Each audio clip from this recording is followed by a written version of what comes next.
minutes for a game. What? Getting a Link Savage at 6 minutes though. Dang. It was an Angel Ling, I remember that one. It's ridiculous. It was up against a very good Alter Ego side as well. It was an Alter Ego that was still kind of like win streaking in Season 7. Well, that's everyone's wondering, how does Mirko remember? But he does. But Evo's mastermind right here, Avil. Number 2, blue side win rate at 60%, so you can expect a lot of those prio heroes. I feel like Evos with Avil like to really pressure and force their opposition to kind of react to them. Well, the King's mastermind here, Cascute, number 1 on the blue side, number 1 on the red side as well. They've been doing really good this season, but after the last loss they experienced, I think Cascute definitely recognizes that there are some problems in the team that needs to be fixed. The question is, has he done enough here to guarantee the result almost, or are we still going to see the same kind of weaknesses that we've already highlighted now, possibly being available for Evos to use? The keys to victory here for Evos by the Samsung Galaxy S25 series is don't be too overhyped and lose to RRQ again, because they've seen great moments where they snowball in the early game, and then in the late game, sometimes they just go a bit too ham to try and secure the win for themselves. You gotta get some more patience in their game plan and focus on strong fundamentals and creative drafting. Again, they don't really have to overthink it. Just go with what makes sense. Have the flexibility that they have with their hero pools and make sure they adjust accordingly. For RRQ, we're ready to face Evos' Crass lineup again. This is the lineup that people say is the strongest in theory, on paper. And don't be afraid to explore Toys' heroes beyond the Granger and the Harriet. This guy has shown great potential in the laning phase. Now in this matchup again, with Erlan as an opposition, get something maybe extra spicy, extra flexible, and get that good laning phase for Toy to really start a snowball going on, perhaps even solo. Okay, that's what we're looking at for both of the teams. As we look at the first pick selection here, and it will be for RRQ. So RRQ will be on blue side this time around. With this being the fact, do you think we're going to be seeing heroes like Fanny maybe forced open, or do you think it's going to be banned? That's a good question. I think well, it's going to be second pick for Evos. I believe they will let go of the Fanny. There's still a slight chance that Sutsujin plays the Fanny again. It's not like his Fanny is horrible. It's just like when he's up against the top tier teams, mainly Onyx Philippines with King Kong on Fanny, Onyx ID with Kyrie on Fanny, they're the ones who always have to ban it out. But against Evos, they might try to play it. They might try to play it, but will they be willing to let it go? That's the other question as well. Do they feel like they can get ahead of that Fanny, shut it down using drafts? Even though they're up against Albert's Fanny, which we've seen, man, it's just a lot more explosive, a lot more dangerous in the early game. Yeah, we're looking at heroes like the Lucas even become a probability to be picked up for the jungle, especially reflecting on our previous match. We saw, what, 3-4 junglers being banned out in the first phase, so heroes like the Lucas might actually pop up, and it's a signature for Albert as well. Let's just get straight into the drafting phase for game number 1, presented to you by the official tournament smartphone Samsung Galaxy S25 series. And it looks like Fanny will not be left open by RRQ. Cascute has banned it out. Alright, Granger and Fanny for RRQ. Great respect already. But for Evos, also the chip and the joy immediately. In the previous match, we saw the Lo Yi show up as well in the banning phase. I believe Dewa first phase banned that Lo Yi. So we'll see if RRQ want to explore that potential as well, if they are a team that indeed wants to use that macro-heavy style. And we've seen Rins do so well on the Lo Yi, right? That's not a hero I think the White Tigers would actually want to leave open. Chip ban, Joy ban, what else do we usually see in the first phase? Suyo, Matilda. So Matilda gets taken out first, and now Evos, they have to make a decision.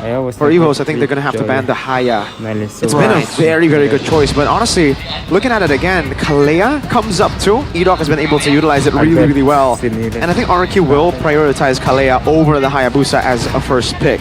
So technically Evos can be the ones to snatch the Hayabusa to deny it away from RRQ. Well, if they want to, they can trade for the Harriet potentially. We've seen the Harriet be so prio in today's matches, and it's still a very good pick. We talked about how RRQ might want to explore different options for Toy. But again, against the Herod, it's always a bit of a skill matchup. Evos actually respect the potential immediately. So now RRQ, they have the window open to go for the Kalia, the Hayabusa. Look at Kimi! Wow. Kimi, first pick! What? This means Evos can go for the Haya, and they can go for the Kalia still now. Not just that, but also the Luoyi. The Luoyi has been super groundbreaking for both of these teams, I believe. But that, in turn, has also not been prioritized. I wonder what the idea behind the Kimi is. Do they want to utilize that flexibility, that flex pick? That might be the idea. It's a bit more vague compared to like an immediate Hayabusa. That's predicted. Wow, Evos go for the Kalia, but the Valentina very early on. Interesting. Could be set up to Lucas. Exactly. If they can go for the Lucas if they want, and they've already denied it away from RRQ, so that's still showing their hand very early on though. But now RRQ, what's the response then if they're predicting a Lucas Valentina here to come through for Evos?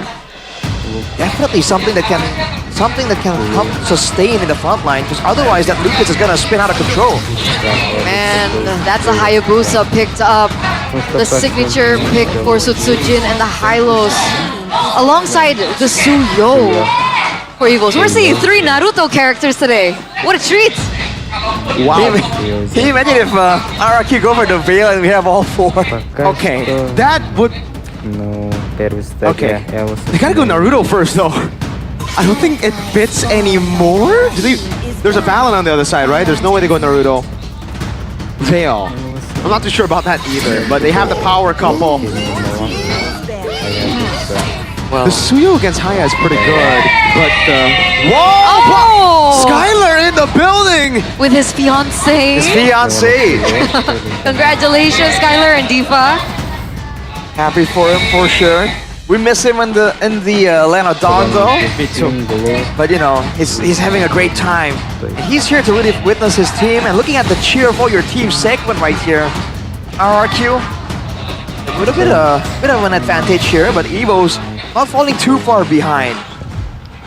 They're almost 2 times ahead, man. I mean, they're fighting back. It's still climbing up. Alright, Glue banned out, Jushin banned out in the second phase. We're looking at the next ban coming from Evos, and that answer will be the Phobius. Right. Phobius taken away from RRQ. They're respectful of the fact that Dyren might go on it. It's a high impact hero onto Dyren.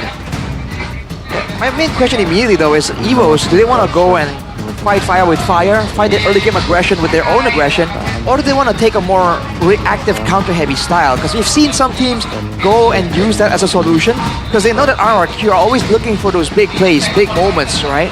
So if you have something that can punish those attempts, that usually works out fine against Edok and Dyren. They want to ban the Gatot Kacha away from Evos. Evos, with the Kalea already on the hands of Key, something they can actually just follow up, give them a little bit more sustain, and Key can deal with the Haya will be great. Yes, they do. Both G's taken out of Reggie's game, Gatot Kacha and Glue. So now what will be the first pick here for the White Tigers in the second phase of the drafts? We're looking at a potential gold lane pick, as well as either EXP or Roam. There's some flex potential there.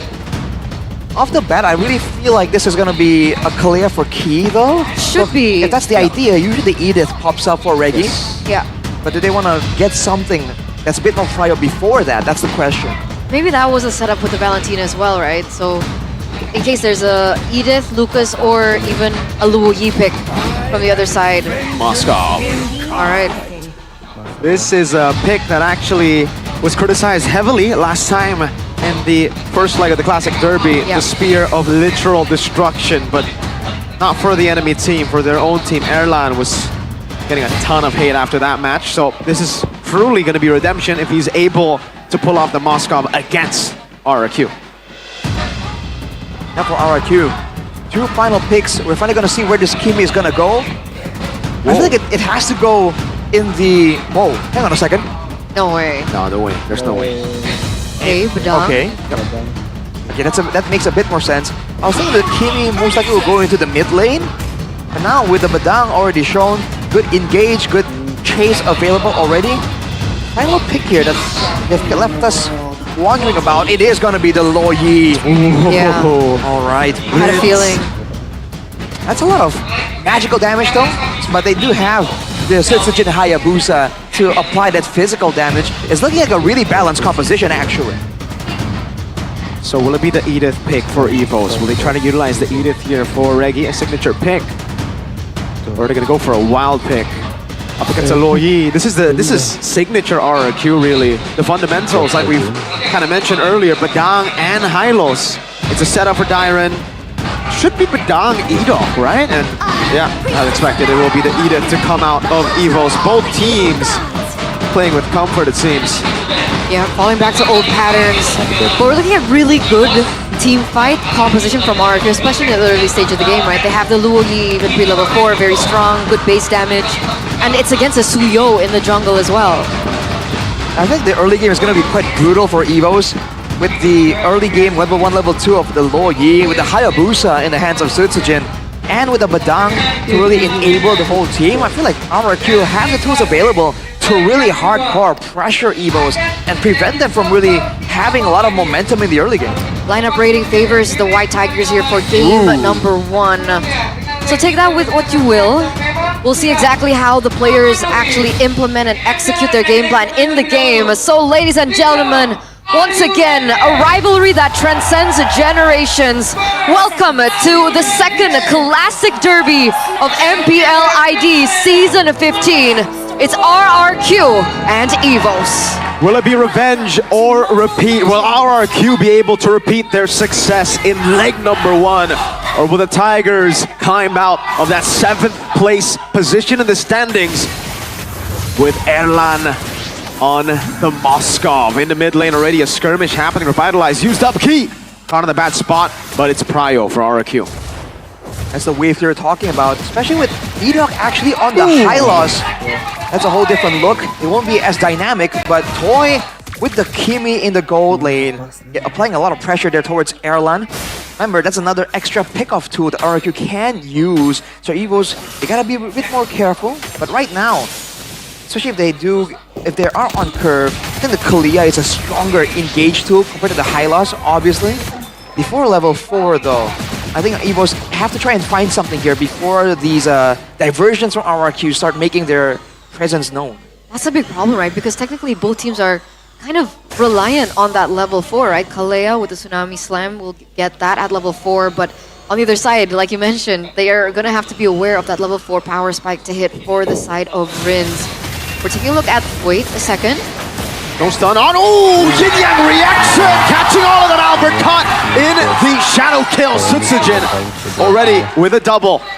That's the damage that we were talking about in the drafts, especially against a Suyo that doesn't have as much protection against magic damage.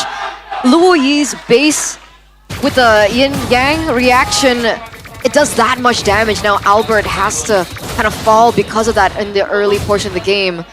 Going back to the emblems, we saw a lot of tenacities uniquely for the side of RQ. I mean, they're for sure expecting a brawl with this kind of composition. They are the ones trying to make the game messy all across the board. Dairon though went with the support emblem, if I saw it correctly, but look at this now. Whoa! Shatter missing. That's gonna be Albert winning the retreat battle though. Edok on the bad spot now. Dairon able to get a punch in. Flickers out the safety. Reggie still wants to go for more. That pathway really gave Evos an entrance. Interesting chain of events. Albert being able to pick up the neutral objective, and it looks like they're utilizing that pressure to look for something else on the map. Despite Toy having a better time against Erlan because of the range, Evo still want to try and punish that. Suelo already rotating towards the bottom side of the map. Edok will spot them out though. Won't really be going for a play. Oh, diversion. Suelo caught in the bad spot. The quad shadow does land. Yin Yang reaction. Not there just yet. Rins. Uh-oh, has to purify, but you cannot purify out of the Soul Sever. Albert on the board. Interesting move there. RRQ get in position, but then it seems like they saw the amount of people, the amount of players for Evos congregating around that area and decided to bail. Unfortunately for Rins though, on a hero like the Lo Yi, you can't really go anywhere once you've committed that far deep. So Evos, they won the neutral objective steal, and now they had a gold advantage despite RRQ laying down that pressure. So yeah, exactly. Like the chain of events for RQ was already really, really good, and I guess maybe Rins wanted to go for the gamble, but it's actually been able to put the White Tigers, Evos here back on the board, equalizing the early game pressure that RQ had been able to put. Talent prediction by Gopi. We're hearing a lot of oohs in the MPL arena. It looks like, what? Oh, Mr. Papulong Pulong. and Mirko. Yeah, For part of the Pulong Evos. train now. Oh, But it's not because I'm anti-RRQ unlike Pulong, apparently. I really think Evos have a shot. I feel like whenever it's the classic derby we're talking about, it somehow always feels like there is a shot. Even when both teams are at their lowest, they find some way to show up. But look at Erlan getting shredded down here. This Kimi is an absolute bully in the lane. But now Evos make the play onto the turtle.